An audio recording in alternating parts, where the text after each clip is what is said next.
you join us to help organize the progressive movement and the progressive voice in your communities. We do this call every Monday evening, so thanks again to everyone that's joining us, East Coast to West Coast. You can, as you all probably know, put your name as well as what state you're organizing in and what group you organize with. That'll help us all get to know each other as well as help us organize in our individual communities as we work all the way from the bottom of the ballot all the way to the top. Many of us are organizing local municipal elections this cycle, so we know there's so much work to do state by state. Again, if you could put your name, what state you're organizing with, as well as what group you organize in, we'll be sure to mention you as we work through this few minutes to let the call build. Tonight we have a super exciting call as we come to you with amazing progressive voices every Monday evening. Tonight is no different. You guys will hear from our very own Jane Kleeb, our Revolution board member, helping to organize the progressive voice, not just in the state she lives in, Nebraska, where she is the Democratic Party chair, but she also helps to organize the progressive voice across the nation. Many of you know Jane from her book Harvest the Vote, as well as her recent work to stop the pipelines running, the tar sand pipelines, as well as all pipelines running through Nebraska and across the United States. Such amazing work. You will hear more about that work, those environmental actions, as we move through the call. Jane will be joined with U.S. Representative Ro Khanna. We've had Ro Khanna on several calls to help discuss the work that she's doing on the environmental level. And of course, we cannot have an environmentally packed call without Bill McKibben, amazing organizer and activist working to push environmentalism and working to push the votes as far as pushing progressives that support clean energy. Annie Leonard will be joining us from Greenpeace USA, and Erich Pica of Friends of the Earth will also be on the call tonight. It will be a jam-packed, clean energy, change the world, change fuel as we know it call. So we hope you all will stay tuned. We're going to give the call just a few more minutes to build while we wait for people to join us. I can see the chat popping up, so let me go ahead and recognize some of the amazing organizers that are joining us from their states. John joining us from Redondo Beach, California. Alan from OR, South Carolina. Erica says she's really excited to talk about fossil fuel subsidies tonight. We are excited to learn how we can act to change the way the country is run. So thank you for joining us. Kayla joining us, she, they pronouns, is in Orange County, California. Welcome, Kayla, helping with some redistricting and also campaign managing for a congressional campaign. Awesome work. That's what we want to hear. Change the hands of power into progressive hands. Susan from Detroit and OR National Volunteers. She says, support the PRO Act. Absolutely. We need every organizer, every activist, and every voter to support the PRO Act. So please check that out. Christine Popwinski joining us from Minnesota 350, Minneapolis, Minnesota. Thank you, Christine, for joining us. Lucero joining us from OR, South Carolina. Welcome, Lucero. Maureen joining us from New York State. Welcome, Maureen. Let's see, Deborah from California. Welcome, Deborah. Good to see you. Mary Elson joining us from Chicago. Barbara Bowers from Columbia, South Carolina. Marexa joining us from Our Revolution, Puerto Rico and Florida. Welcome. Good to see you here. Bruce from OR, Austria. Good to see you, Bruce. Glad to see someone internationally. Dwight Russo joining us from Redmond, Washington. Leona DeGraw joining us from Central Rural Texas. Leona, good to see you from my home state. We need those rural organizers. We will not change the world unless we change the rural vote, y'all. And I know Jane has been a consummate advocate of rural organizing. So thanks to everyone doing that sometimes lonely work out there. Larry joining us from Vermont. Good to see you, Larry. Bet joining us from Black Mountain, North Carolina. Good to see you. Robert joining us from Missouri. Good to see you, Robert. Kathy joining us from Anoke, Virginia. Carmen from Florida. David LeGrand from OR Howard County. Again, y'all, we're going to have an exciting call tonight. Jane Kleeb will be joining us, Representative Ro Khanna, Bill McKibben, Annie from Greenpeace USA, and Erich Pica from Friends of the Earth. We are going to discuss how we plan to organize to win the environmental movement across the United States, beginning with that work right now as Congress is in session. So thanks to everyone who's continued this important work. Let's see, Mary from Cleveland, Ohio, Melissa from OR, Massachusetts. We are going to go ahead and begin this call. If you're joining us now, thanks again. Please put your name as well as what state you're organizing with. And if you have not yet become an Our Revolution Movement Builder member, know that the work that we do depends on your support. Please go to ourrevolution.com to become a movement building supporting member. Jane, are you ready to take it from here? Thank you so much for all your energy and everything that you do for the Our Revolution team. Good evening, everyone, and welcome to our weekly National Organize to Win call. My name is Jane Kleeb, and I'm a national board member of Our Revolution. I founded the group, the Bold Alliance, and I'm the proud chair of the Nebraska Democratic Party. Tonight, we're hosting a special call focused on ending fossil fuel subsidies. As someone who was on the front lines of fighting Keystone XL, I'm excited to be part of this important discussion with climate leaders and my friends, Bill McKibben, Annie Leonard, Erich Pica, and Congressman Ro Khanna. Addressing the climate crisis is one of the policies that Our Revolution is fully committed to. And I want to begin by saying a few words about our broader mission.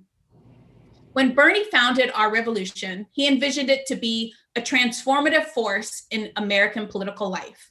We did not just want to be another organization sending emails and sending petitions. We're working to actually fulfill that vision with a 5-point plan by organizing a national network that definitely has state and local groups, so we're not just organizing in Washington, D.C. Our 5 goals include holding the president, whether it's a Republican or a Democrat, and Congress accountable to progressive issues. We want to elect progressive champions up and down the ballot. We want to fight for progressive policies at every level of government, and we want to build a more progressive Democratic Party.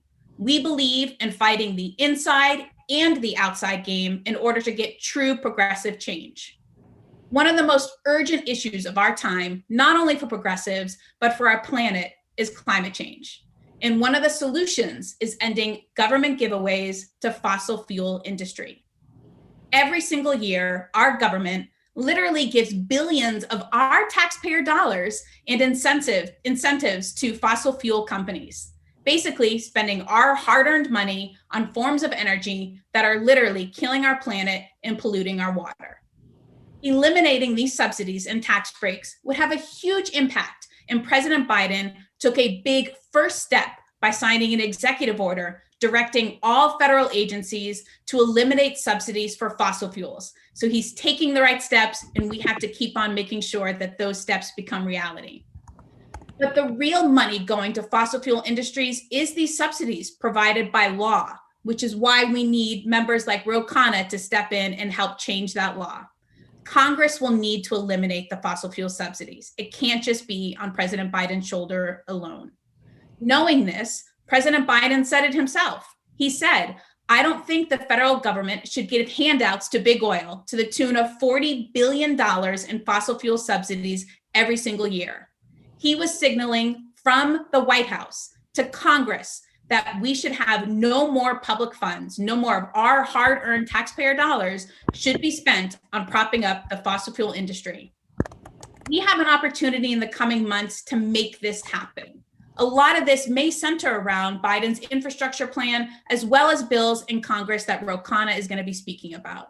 So tonight, we're going to discuss the impact of climate change, why it's urgent to take action now, possible legislative solutions, and how we can continue to push the White House and more importantly, Congress to act. So the first guest I get to introduce is my friend, Bill McKibben. He is an author, an educator, a journalist who's written extensively on the impact of global warming. If you don't have 1, 2, 3, or 4 of his books, please make sure that you check out your local bookstore and get his many books that all bring heart to the climate change movement. He is the founder of the first global grassroots climate campaign, 350.org, and played a critical role, which we'll get to in a little bit, on the front lines of fighting Keystone XL in a way that other climate groups weren't doing at the time. So it is my honor to hand it off to Bill McKibben. Well, Jane Kleeb, how good to see you. And you are looking like spring. It is wonderful to see. Greetings from Bernie country in the Green Mountains, where the snow is melting and the sap is now running fast and furious in the sugar bush. It's a beautiful spring. Look, I'm first up here tonight just because I'm going to set the context a little bit for y'all. You're going to hear powerful, detailed explanations of precisely how the federal government subsidizes the fossil fuel industry and precisely how to end that. And that's really important work. And it's coming from Ro and Erich and Annie and other people who are just absolute standout leaders in this fight. Let me just tell you where we are right now. And where we are right now is in the middle of a fight. The biggest fight that human beings have ever found their way into. And it's not at all clear how this fight's going to come out. There's plenty of bad news. I mean, I just an hour ago was reading a new study from one of the oldest weather data sets in the world. They've been keeping track of when the cherry blossoms come out in Kyoto, Japan for 1,200 springs in a row. And this year marked the earliest they've ever emerged. We've seen horrible floods in the last week in Tennessee and in Australia. Half the country under flood watch, half the continent under flood watch in Australia. We're a few weeks away from the start of this year's hurricane season. Last year's was the busiest we've ever seen with extraordinary destruction. So there's plenty to be incredibly worried about. And right at the moment, and I couldn't have said this the last 3 or 4 years, there's a lot to be excited about too, because the movements that we've built together in the last few years are starting to pay real dividends, and we're seeing real action.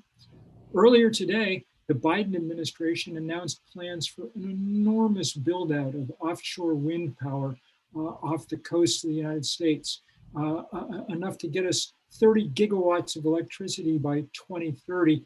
A gigawatt, just suffice it to say, is a hell of a lot. And this is, we're way behind Europe and the rest of the world, but it's a great beginning. 3 or 4 days ago, the University of Michigan, the absolute heartland of the country, a university heavily tied to the automobile industry, announced that it was divesting from fossil fuel after an 8-year campaign by students.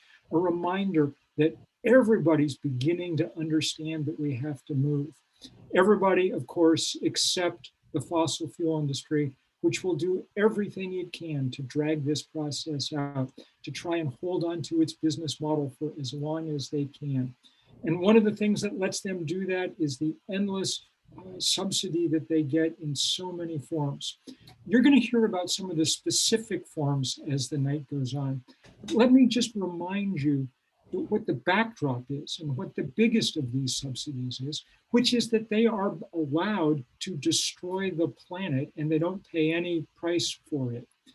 The last economic analysis of how much damage unchecked global warming would do said that by the end of the century, which remember is within the lifetime of people alive at the moment, by the end of the century, we could expect to see from unchecked global warming economic damage equivalent to $551 trillion, which is more money than exists on the earth at this moment. The scale of the damage that they do is almost beyond belief. They're allowed to use the atmosphere as an open sewer to pour emissions into that raise the seas, that melt the ice, that change the seasons, that set forests on fire. They are a rogue industry, utterly out of control, who have gamed our political system for as long as it's possible to imagine. Jane Mayer has a remarkable piece today in the New Yorker. She got the tapes of the Koch brothers network explaining how they were going to use dark money to make sure that HR 1, the For the People Act, never passed. Who are the Koch brothers? Who's Charles Koch? The biggest single oil and gas baron in the country, the biggest owner of those tar sands on the other end of those pipelines that people like Jane and Erich have done so much to fight, and Annie over the years.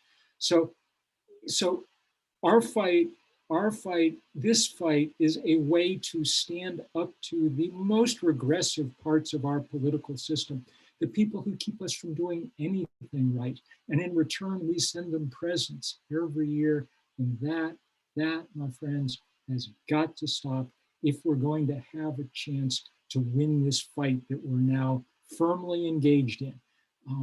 It's a hard enough fight to go up against the fossil fuel industry without the federal government filling their pockets every year. So many thanks to everybody who's standing up and making this fight. And I'm looking forward to hearing all the specifics about what we're going to do next. Thanks, Bill. We have a couple questions that we wanted to ask you too, if you have some time that we can do with. Okay, great. I want to hear everything. Okay, good. One of them is about carbon capture, because that sometimes is a term that I know we use, but some folks who climate change isn't their first issue, they may not understand it. Can you describe just a little bit about what it means to capture carbon? Sure. We've got way more carbon in the atmosphere already than we can deal with. I mean, I started a group called 350.org to argue that 350 parts per million carbon in the atmosphere was the safe level. We're at about 420 now, which is why the Arctic melts and California burns, So we're going to have to not just stop putting more carbon into the atmosphere, we're going to have to get some of it out. And happily, there are devices that help us do that. They're called trees, they're called oceans, they're good at capturing carbon. And that's why, among other things, it's so important that we stop cutting down trees and burning them for electricity, one of the really stupid things we can be doing. There's another form of carbon capture that's at this point notional. The idea that sometime in the future we might invent economically sensible machines that capture carbon out of the atmosphere and put it underground. At the moment, it's an almost literal pipe dream because it would take an almost unbelievable amount of pipe in order to make it happen. No one can do it but at the moment, the oil companies and others are using it as a way to say, oh, well, we'll keep burning now. And someday, there's a lot of that somedayism going on all through this world. I'm a Sunday school teacher, so I'm reminded that it was St. Augustine in his wild youth who said, Lord, make me chaste, but not yet. It's time for us time for oil companies to be a hell of a lot more chaste than they've been. Amen. Well, I think one of the most frustrating things for us as climate activists is when you hear an elected official say they believe in climate change, we're going to take climate action, but we can still approve these pipelines. We can still, build new coal plants. So we know we can't build any new fossil fuel infrastructure, and we got to stop the subsidies.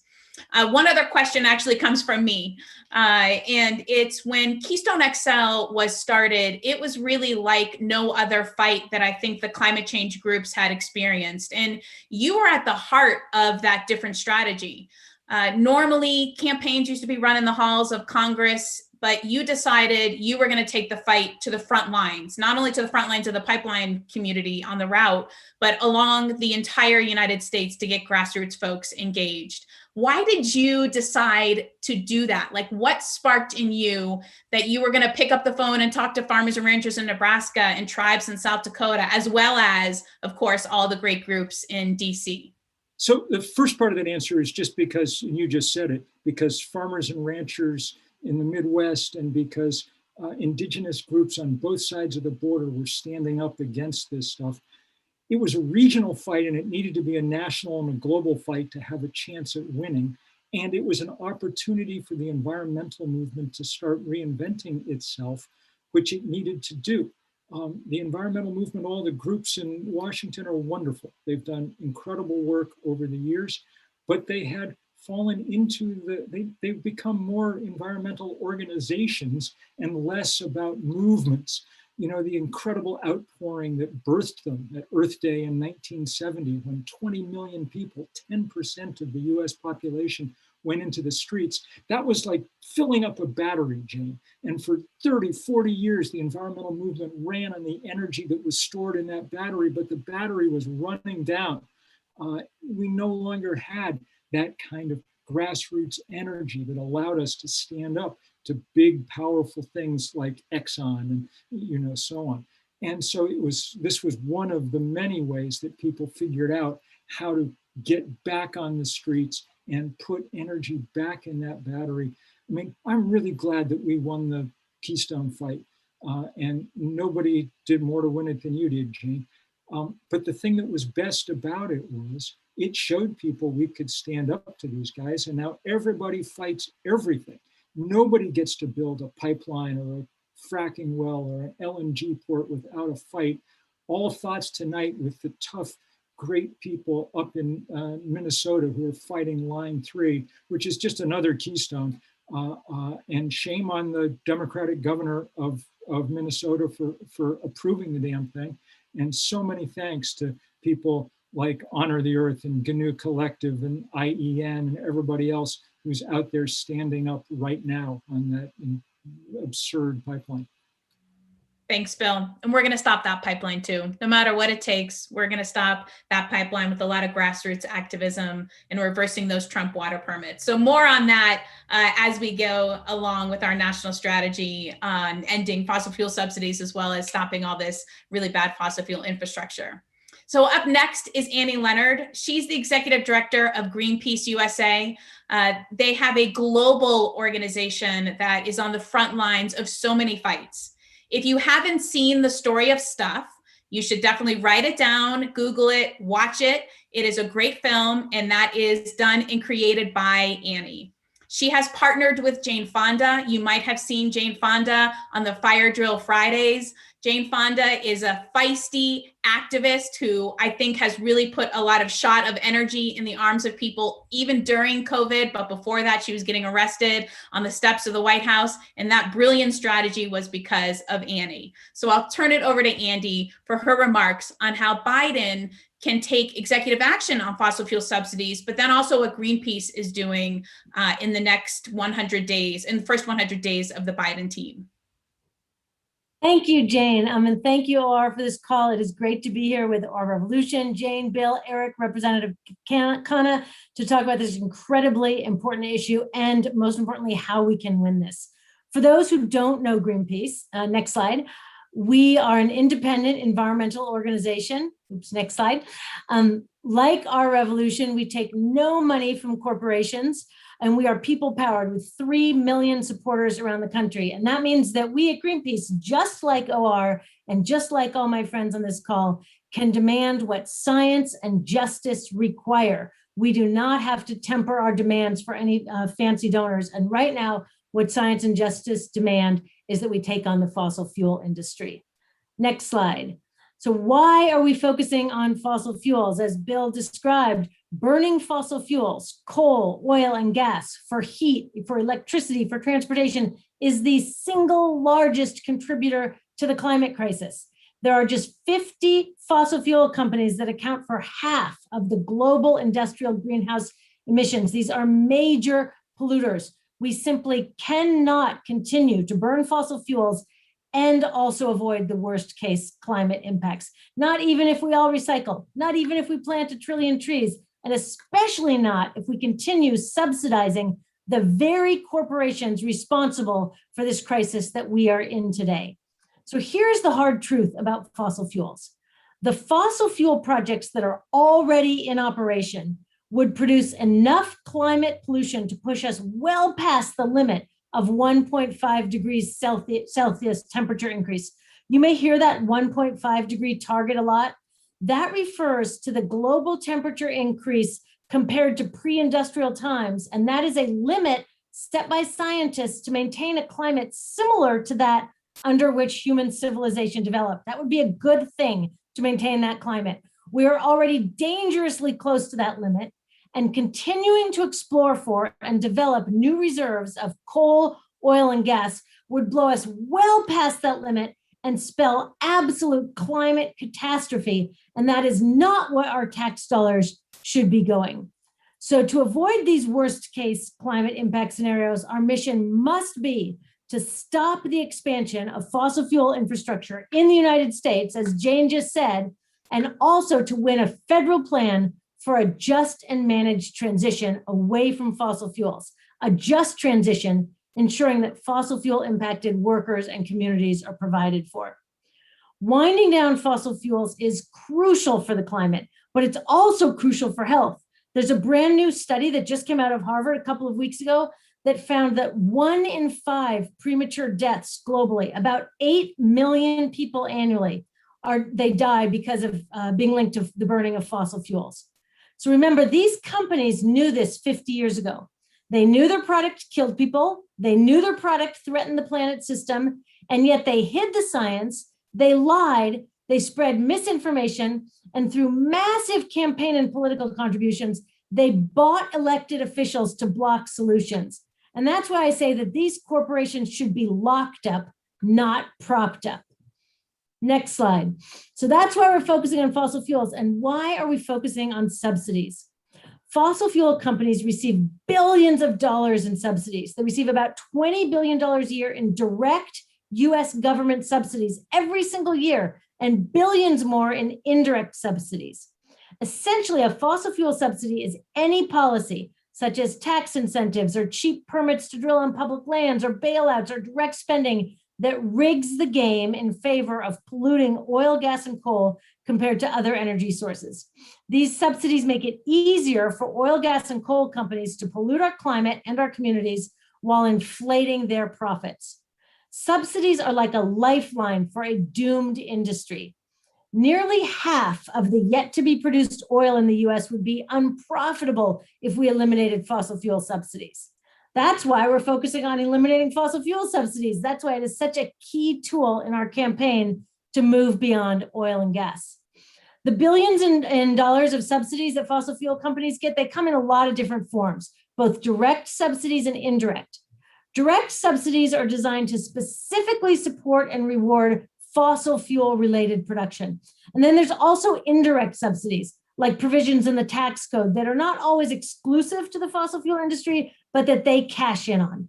Subsidies can include things like really low fees for drilling on federal lands, all kinds of accounting gimmicks, below rate royalty payments, federal research dollars wasted researching fossil fuel activities like hydraulic fracturing or so-called clean coal.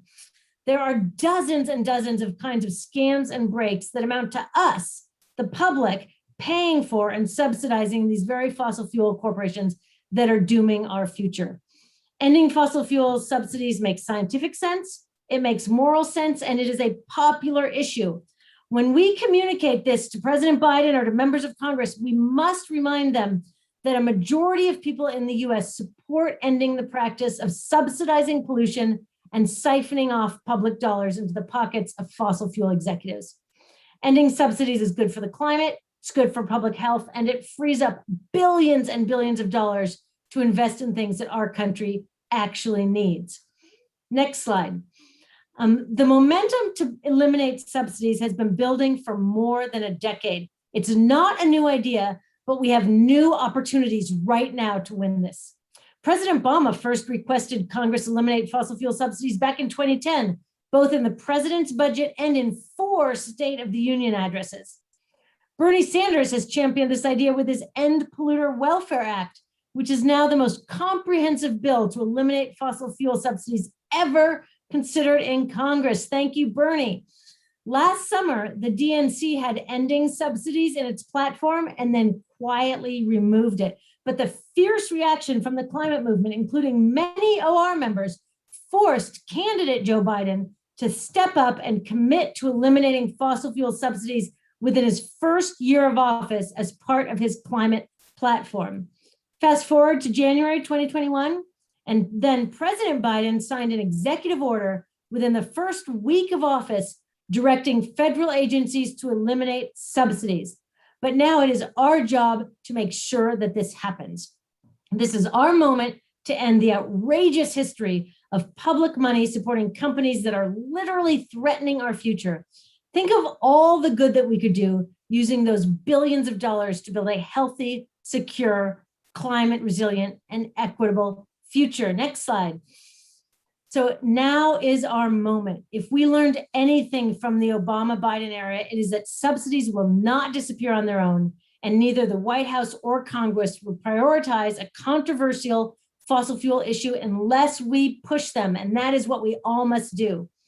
The Congressional Progressive Caucus is a key force to win on this.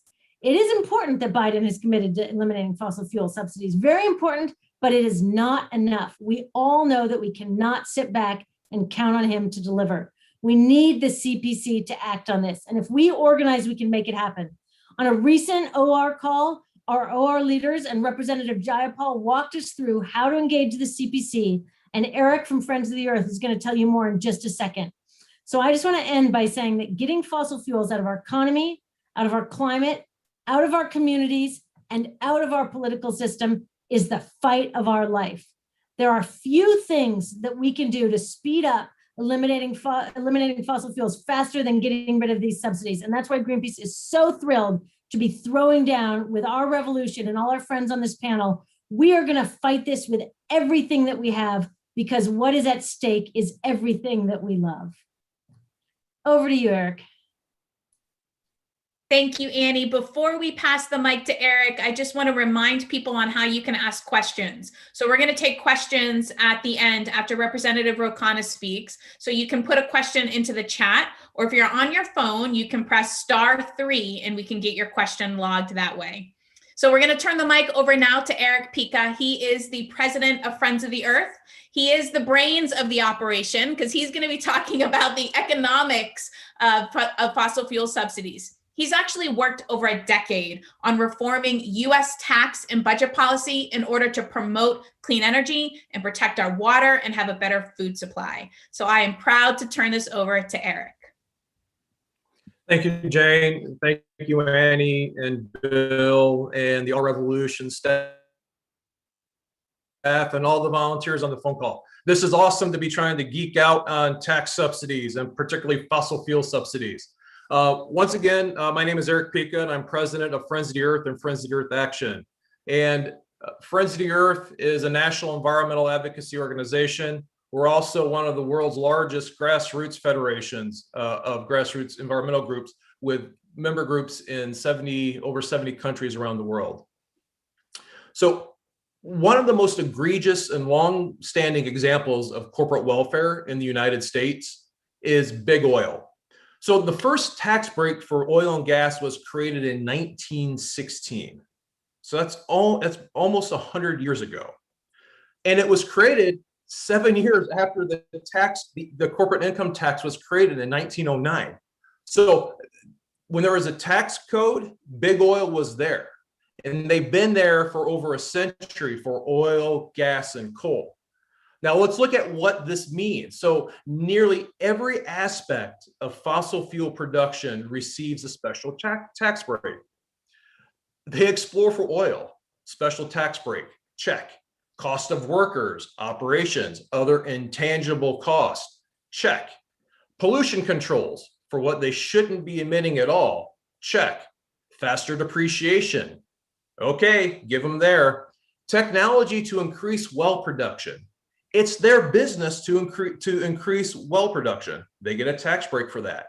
Coal industry gets a tax break to spray some solvents to try to make it cleaner. Tax break for that, check. Research and development to destroy the planet more. Guess what? There is a tax break for that. Carbon capture, for the pollution that they shouldn't be emitting in the first place, check. So every aspect of the fossil fuel and the oil and gas supply chain is subsidized through the tax code by the US government. And that, and there's more and more and more tax breaks than what I've listed. And so, Bill McKibben started the Stop the Money pipeline to do the private divestment, and University of Michigan just divested. I think it's time we have a whole US government divestment strategy, and it has to start with the tax code. And there's a reason why it's in the tax code, because it is one of the most difficult pieces of legislation to amend over time, particularly when you're trying to take something away from somebody in the oil and gas industry and the coal industry. And so what we saw in this COVID crisis was that it actually laid bare the dependence of the fossil fuel industry is on government support. So there's a lot of tax provisions in the CARES Act, but many of them went largely unnoticed at the time of passage and were in fact used. Some of the largest single users of these tax breaks were the oil and gas industry. And they are subtle changes in the code, a percentage change there, a year changed here. And all of a sudden they rack up billions of dollars in new tax benefits that are above and beyond what regular corporations should be getting. And here's what they did. So they secured over $800 million of loans from the Emergency Main Street Lending Program that was supposed to be for Main Street companies or businesses. Then they also they got over the Federal Reserve got over they received over $100 billion in new bonds from the Federal Reserve and their debt. And then finally, they were able to get just additional billions of dollars in these tax breaks from the extended depreciation. So what are we going to do about it? Well, Annie already said that, before Bernie and Friends of the Earth Action, we love Bernie Sanders, was chairman of the budget committee. And before he was presidential candidate, he wrote the End Polluter Welfare Act in 2011. And this is the most comprehensive fossil fuel repeal bill ever created and would raise over $100 billion over the next decade.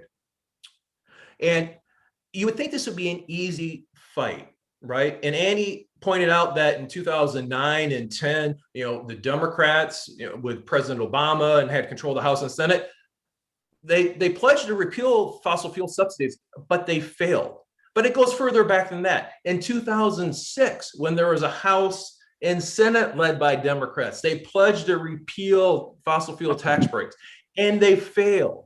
In 1986, when they fundamentally rewrote the tax code, they failed to get rid of these fossil fuel subsidies. So this isn't going to be an easy fight, but there is a way to do it. And we now have a narrow window to fight these subsidies, and it's called budget reconciliation. And we just saw this happen with President Biden's COVID Relief Act, and we can do this again.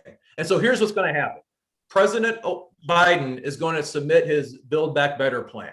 And he's got a choice, though. He can go through the budget reconciliation, which is a process that short circuits the filibuster in the Senate. And I know our revolution is doing an awesome job in campaigning against the filibuster, but we can use this budget gimmick to go after these fossil fuel subsidies. And so what we need is 51 votes in the Senate to go through budget reconciliation to repeal these subsidies. The problem is that we have to get it into the tax bill that'll come from the Ways and Means Committee in the House, and we have to get it in the Finance Committee package out of the Senate. And so who are those chairmen? And we need to focus on these chairmen. It is Chairman Neal, who from Massachusetts is the chairman of the Ways and Means Committee. And we know our revolution's been campaigning and holding him accountable. We're gonna have to do the same thing on fossil fuel subsidies. And we have Senator Wyden from Oregon. And I hear that we have an awesome Our Revolution Oregon chapter. We need to make sure that Representative Neal, Senator Wyden put the repeal of these fossil fuel subsidies in the base tax packages that will come out of this budget reconciliation. And we need to let not just Senator Wyden know and Neal know, we need to let both of those committees know that this is an imperative. And we're going to have to push, because we know that Senator Wyden is already talking to Senator Manchin. And we saw what Joe Manchin did on the minimum wage. And we don't want him to do the same thing on the repeal of these fossil fuel subsidies. And we also have folks like Senator Hickenlooper in the Senate who are going to be pushing and fighting and trying to protect the fossil fuel interests. So we need you to sign up. We need you to lean into this fight. This won't be easy. repealing tax break. This is why the oil and gas industry and coal give millions of dollars a year to politicians. It's to maintain billions of dollars of subsidies. And we need you to help us go after that, because we can win this. Bernie's on the right side. He is the budget chair. He has a lot of say in what can happen on this. And this will be the fight that we have to divest the US government from fossil fuels. Thanks, Erich. And stick around because we have lots of questions coming in on the chat for you and Annie and soon to be Khanna, who's our next speaker. What an honor to have Representative Khanna with us tonight. He is the congressman from the 17th District in California, otherwise known as Silicon Valley, but he's also one of the biggest advocates for rural communities. He wants to make sure that we have the Silicon Prairie in places like Nebraska and Kansas and Iowa. He is the deputy whip for the Congressional Progressive Caucus, and he served as the national co-chair for Bernie in 2020, as we all saw him deliver fiery speeches on the trail. He's also the chair of the House Subcommittee on the Environment. So it is my honor to turn the mic over to Representative Khanna. Well, Jane, it's my honor to follow such a panel. Let me first thank you for your incredible leadership, for the progressive movement, for the Midwest, for the direction that the Democratic Party needs to go in more broadly, and obviously on climate and the environment. Thank you for your work, and look forward to continuing to partner. Erich, that was a fabulous presentation. Thank you. I didn't realize the history, and I didn't realize that we had promised this before and hadn't delivered. So thank you for your words. Annie, Leonard, thank you for all of your partnership. We did the Last Chance campaign and op-ed and partnered on that a number of times in California. And I always learned so much from you. And Bill McKibben is, of course, a legend and needs no words of praise from me. I mean, he's one of the real founders of the climate change movement. So a terrific panel. Let me say this. I've got the honor of chairing the Environment Subcommittee on Oversight this Congress. It's a phenomenal committee. We have Rashida Tlaib as the vice chair. We have Cori Bush, Representative Ocasio-Cortez, Jimmy Gomez. You get the idea. I mean, a lot of progressive firepower. And we are going to have on April 22nd, Earth Day, a hearing that is all about eliminating fossil fuel subsidies from the federal government, and insisting that needs to be part of the infrastructure package. Now, the political arguments and the substantive arguments, I think, are so straightforward. All we're saying is, at a time where all of the experts are telling us that we need to be developing renewable energy and we need to be moving towards energy efficiency, and that we don't have much time to act, that the last thing we ought to be doing is tipping the scales in favor of the fossil fuel industry. I mean, no one is saying that we're actively trying even to hurt the industry. No one is saying that we're actively trying to undermine the industry. All we're saying is don't give them a leg up. I don't understand how difficult or why this is even a difficult case to make. I mean, in what world other than Washington, D.C., would you have all of the experts telling you we've got to be investing and giving a leg up to renewable energy, and then the politicians say, oh, no, we're going to do the exact opposite. We're going to give the leg up to the fossil fuel industry. It makes absolutely no sense. And this is why I think it's so important to understand this idea of the market economy. Anytime the Democrats, anytime progressives raise their hand and say, we want to change in the market economy, the other side says we're against markets. No, we're not against markets. We just believe that you can imagine markets in different ways, and that you can have different incentives and regulations depending on what you think the outcome should be.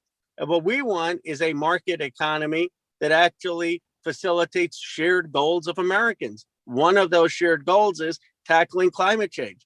It makes perfect sense then to have a market that would incentivize the development of renewable energy, that would incentivize the development of energy efficiency, and that would disincentivize the development of new fossil fuels. We're not even talking about disincentivize here. We're just saying don't incentivize. that development. So obviously we're going to have the hearing. We're going to have people far smarter, more knowledgeable than me on this topic testifying. But the big reason and the big thing we need to do is convince our colleagues to make sure that we deliver on what we promise, that this has to be part of how we pay for infrastructure. It's directly tied to it. If you want to figure out how we get revenue for infrastructure, the easiest way to start is to make sure that we are putting the money we gave to the fossil fuel industry and subsidies into clean energy development and into a clean energy infrastructure. And so the hearing, my hope is that all of the folks on this call will participate, will share their ideas, will participate. Some of the groups I know are going to be doing a day of action and an event right before the hearing, and that we can get that energy so every member in Congress tunes in and here's the experts and here's the rationale of why we need this in the reconciliation bill. One final point. It is past time that we allow people in Washington to say, we're for the policy, we'll get it done, just not this next bill, just not in reconciliation. You know, that's always the strategy. We're for card check, we're for a $15 minimum wage, we're for ending the wars, but just not this time, not in this specific context. We'll do it later. Well, let me tell you, that later never comes. And Senator Sanders, who's been around many more years than I have, knew that about the $15 fight. He said, if we don't do it in reconciliation, the idea we're going to do this with 60 senators in regular order is just not going to happen. And I believe the same thing is true about this fossil fuel fight. It's why I was so excited with this panel when I was talking to Larry Cohen, and we had the same conclusion. If we don't do it now in the infrastructure bill, it's going to be very, very, very difficult to get a separate standalone bill through. This is our best chance. It must pass legislation. This is really our moment when we have to strike. And this is something President Biden campaigned on. This was not Bernie Sanders. This was not Elizabeth Warren. This was President Biden. All we're saying is let's make good on the promise we made the American people when we campaigned. And this hearing is going to be a start in that process. Thank you, Representative Khanna. It is amazing that we got to hear that this hearing is going to happen on this call. So we appreciate that you decided to take the Our Revolution organizing call to announce this critical hearing. And you're right, this is our moment. This is the time. We have all these grassroots and frontline groups and strong members of Congress that we helped elect that can finally ban fossil fuel subsidies this year. And you heard it from Erich and from Annie and from Bill. We only have one shot at the next budget bill, which means we have to start taking action now. Our first step is to get all of our friends and allies at the members of the Congressional Progressive Caucus to support ending fossil fuel subsidies in the next budget bill. There's going to be an action link in the chat for you to do that. And in a follow-up email, the action link will be included as well. Remember, our revolution is always about the inside and the outside strategy. That's the only way that we can actually get change. We're going to make sure that this is in the budget bill for the House, and then we're going to make sure it's in the budget bill in the Senate. Before we wrap up, we actually have time for some questions. And so I'm going to throw a few questions at Representative Khanna, Annie, Erich, and Bill. The first one is, I think, one of the biggest struggles that we have whenever we want to take action on fossil fuel subsidies or when we want to stop pipelines. Big oil often uses union members to create this wedge between us and union workers. And so one of the questions that I have for the panel is, as we are really tackling fossil fuel subsidies, how can we make sure that unions are standing with us in solidarity? Because we all have the same goal. We all want to make sure that we have good land, good water, and good paying union jobs for our brothers and sisters. Good news today with the announcements about offshore wind, all of which come with will come with collective bargaining agreements. It looks like not only the federal government, but New York State, which where a lot of this is going to go, has been very outspoken about that. And it's a good sign that these are good jobs that people are really understanding need to be union jobs going forward. And I'm so glad you asked that, because it is too often that the fossil fuel workers get vilified or blamed for this. And we need to be really clear. The fossil fuel workers are not the ones that hid the science and bought the politicians. The fossil fuel workers empowered and built our country, and we owe them a debt of gratitude, not a kick to the curb. And that's why we've got to do a few things as climate activists. One is that we've got to make sure that renewable energy jobs are good union jobs. We cannot expect a $100,000 a year pipeline worker to be excited to go put solar panels on a roof for 20 bucks an hour with no pension and no collective bargaining. We've got to make sure these are good, equivalent, family sustaining union jobs across the renewable energy, and not just renewable energy, EV infrastructure charging, light rail. I mean, there's so many jobs. And there's a really exciting project developing around jobs that are immediate and transferable and in the same area, which is around oil well remediation. There are about 3 million abandoned oil wells across this country that companies have just packed up and left them there. And they are polluting our groundwater, they're polluting our air, they are a climate and health disaster, and they need to be capped and cleaned up. It's the exact same skill set. The companies who dug them have to pay for it. And those workers could stop building a pipeline today and tomorrow start cleaning up oil wells through an oil well remediation program. So things like that provide immediate and equivalent jobs. We cannot say, stop doing the work, but don't worry, there'll be a Green New Deal someday. They need to feed their families next week. So this has got to be a real priority. Annie, amen. And I was so proud to see President Biden saying the same thing, exactly what you just said. Sorry, I cut one of our panelists off. I agree with both. The one thing I'll add on that question, Jane.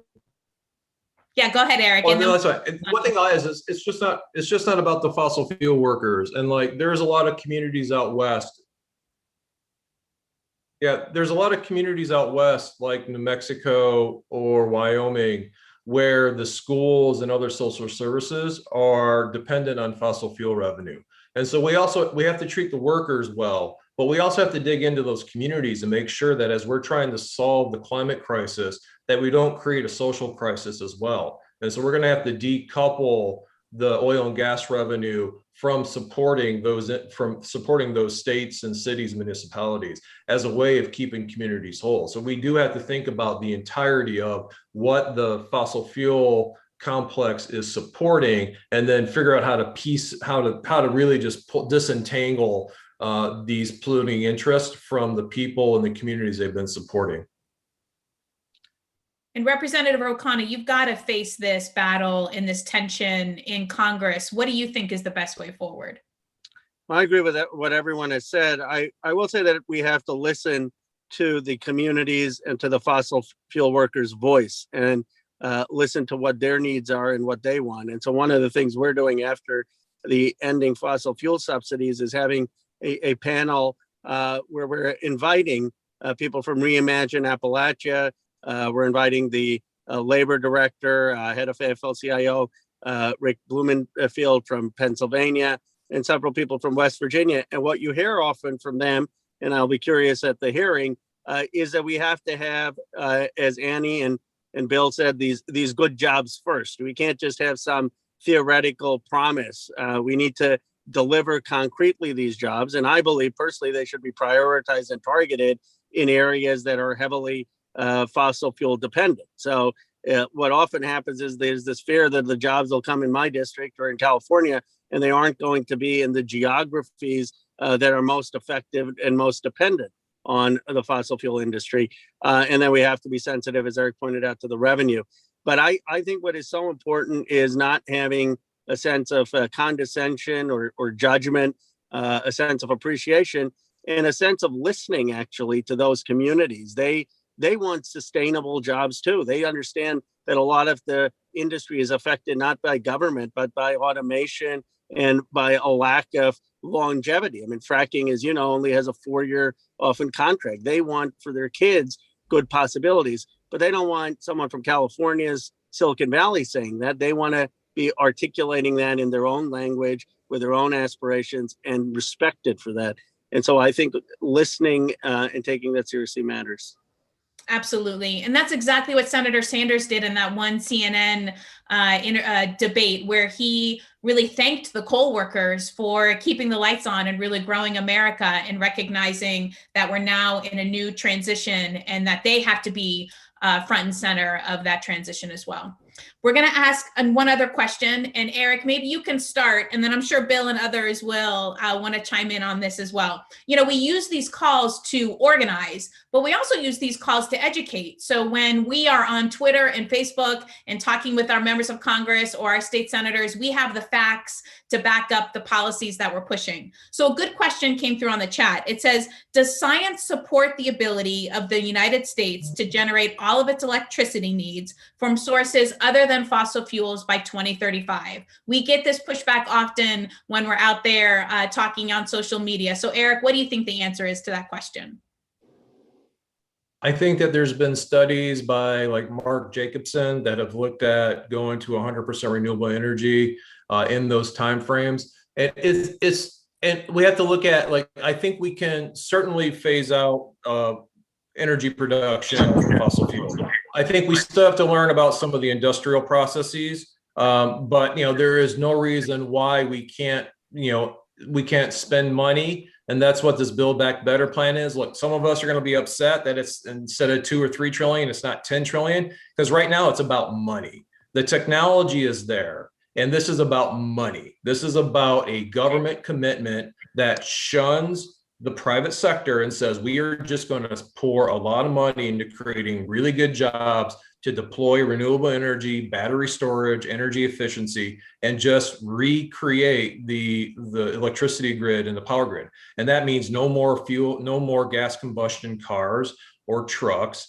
It means no more coal-fired power plants, no more natural gas, and we can do that. We have the wind energy and the solar energy. We just have we have this commitment that President Obama made on offshore wind today. And this is all about government commitment and leadership. This isn't about the technology not being there. Anybody else want to weigh in on that before we go to one final question? Well, I'll just add that it really is depressing to see the way that Republicans in particular have become convinced that we can't do anything, that nothing works, that there's no way to, pretty clear that with attitudes like that, we would have folded in front of every challenge we've faced over the last 50 or 100 years. None of this is going to be easy. We have to build an awful lot of new, put up a lot of wind turbines and a lot of solar panels. We got to do a lot of efficiency work and a lot of conservation work. But as the vice president says, when I think about green energy, the word that comes to mind is jobs, and that is right. All of this stuff's going to take people working, and none of it's going to get done anyplace else. No one's going to put, their house on a boat and send it to China to get insulated. That's work that's going to get done here. And so, look, we don't know whether we can win this fight. All we can try to do is do what people did, 75 or 80 years ago when the crisis was fascism in Europe. They just rolled up their sleeves and got to work and did it. And we're much luckier than they are, because we don't have to cross the Atlantic and kill or be killed. We just have to do important work with a real urgent level of seriousness to bring about change that will help us all in the long run. Thanks, Bill. Representative Ro Khanna, this last question is for you. I think one of the frustrations that we as progressives have is watching Senator Manchin really use his power to become kind of the center of gravity, or at least that's what it's perceived from us as we kind of look in. So what can we do, or what can the Congressional Progressive Caucus do in order to shift that balance of power and use more leverage, use more unlikely alliances perhaps in Congress in order to get this type of bill through? Well, let me agree in part and disagree a little bit. Let me start with a disagreement. I know that at the end of the American Rescue Plan, everyone thought that Joe Manchin or some of the centrist senators shaped it. But we have to realize where that conversation began, which was with President Biden having a conversation with a group of centrist senators who wanted a stimulus bill under $1 trillion. And ultimately, the frame of that bill of 1.9 trillion was much more the progressive frame. Now, we didn't win the $15 minimum wage fight. Some of us pushed very hard for that. But overall, I would argue that bill was far more tilted in the progressive direction than it was in the centrist direction, even though the news reports at the end had some minor concessions to the centrist senators. That said, this, I think, is going to be much harder. The fight to get a strong infrastructure bill that is going to have sufficient spending on battery storage, on developing electric vehicles, on developing solar or wind energy. I think that is going to be a much heavier lift. And there are genuine disagreements already about how much to do. I believe the caucus has to be very clear about our bright lines and our highest priorities. We had a call, in fact, today, or a request for priorities, and some of us said, look, the environment and the spending level has to be our number one ask. And so if we can be unified as a progressive caucus in saying, this is our number one ask, this is our bright line, then we have a much better chance of getting that, and they can't ignore that. So that is sort of our approach. So final quick point, I know people say, well, why don't you blow these deals up? But, the Progressive Caucus is just never going to be the Freedom Caucus. I mean, we're not going to end up, if there's significant progress, saying we're just going to obstruct the whole thing. But we can do better in having the leverage at the front end. Exactly. And as progressives, we believe that unlikely alliances help build those bridges and get us to a better tomorrow. So thank you, Representative Khanna, and to our other climate rock stars on the panel tonight, Bill McKibben, Erich, Pica, and Andy Leonard. Our Revolution members are fighting for progressive policies every day, just like ending the climate crisis and just like making sure that we're ending fossil fuel subsidies. For as little as $5 a month, you can help support all of this important work. And I know so many of you on the call are already movement builders. You can become a movement builder by just clicking on the link, or if you press *3, an operator will take your call. So I just want to close by saying thank you to everyone for joining us tonight. We know that as we transition to clean energy and end these fossil fuel subsidies, these handouts to big oil, it is going to take all of us. It's going to take farmers, ranchers, tribal nations, union workers, climate advocates, and clean energy companies all coming together, because there's going to be real issues of land use and making sure water and wildlife are protected. But that's exactly what we're going to do. We're going to make sure that these clean energy jobs are good paying union jobs, and we're not going to let big oil get away with the big scam that they've done for over 100 years. So thank you to our volunteers and our donors. Thank you to everyone, that's especially those sustaining monthly donors. That's the lifeblood of our work.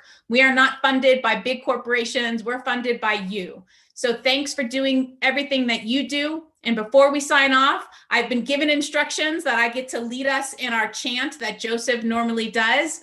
And that chant is, when we organize, we win. We win.